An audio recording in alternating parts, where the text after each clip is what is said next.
Speaker, I feel compelled to rise today to speak in strong support of the Crime Sentencing Procedure Amendment, Good Character Bill 2026. At its core, this bill is about fairness. It's about integrity in sentencing and, above all, about listening to victim survivors. For too long, our justice system has allowed an offender's so-called good character to operate as a mitigating factor in a way that can diminish the lived reality of serious harm.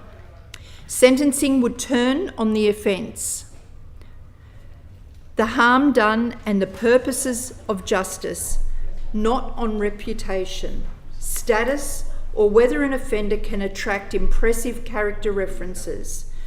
This reform is necessary, it is principled, and it is long overdue. The concept of good character is not only vague, it is uneven in its operation and unfair in its effect. It can favour those with social standing, professional status, community influence, while doing little to advance the real task of sentencing. It risks elevating perceptions of respectability above the actual circumstances of the offending.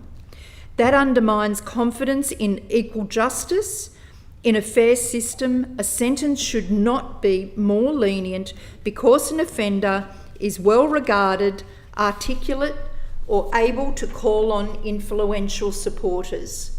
Justice must be equal in substance, not merely in theory. Most importantly, we must confront the harm this concept can cause to victim survivors. In cases involving sexual violence, child sexual abuse, domestic and family violence, and abuse of trust, hearing an offender described in court as a person of good character can be profoundly re-traumatising. It can feel as though the system is asking victim survivors to sit silently while the person who harmed them is praised. It can minimise the seriousness of the offending, obscure the abuse of power that often lies at its heart, and leave victim survivors feeling unseen by the very system that is meant to deliver them justice.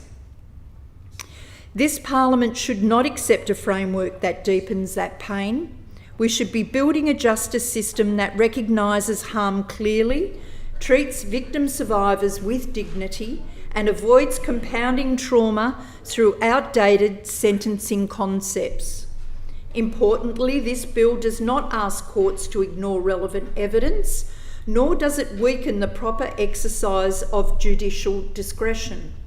Courts will still be able to consider a lack of previous convictions, the likelihood of reoffending, prospects of rehabilitation, and other matters directly relevant to that sentencing.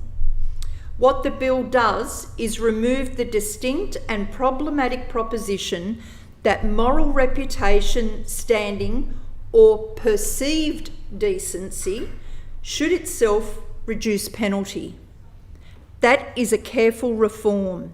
It preserves what is genuinely relevant while removing what is unjust, uncertain, and often harmful and re-traumatising.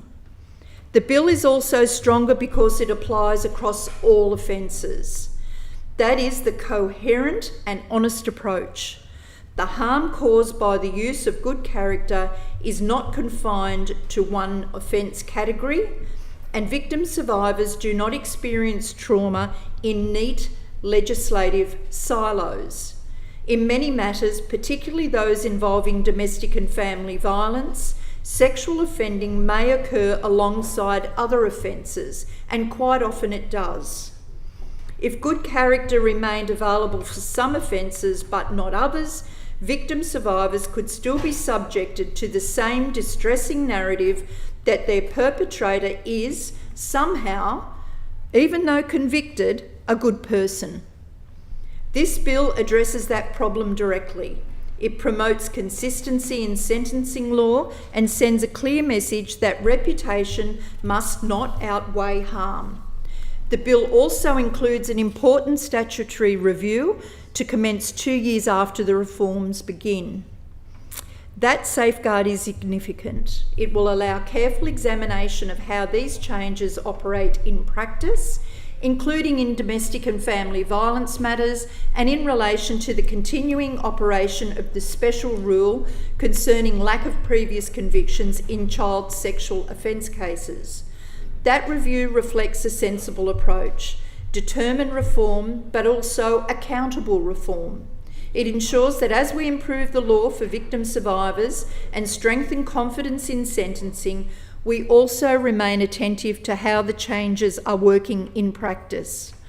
This bill is the result of substantial consultation, independent review, and sustained advocacy, including from victim survivors who have spoken with courage about the way the issue has impacted and affected them.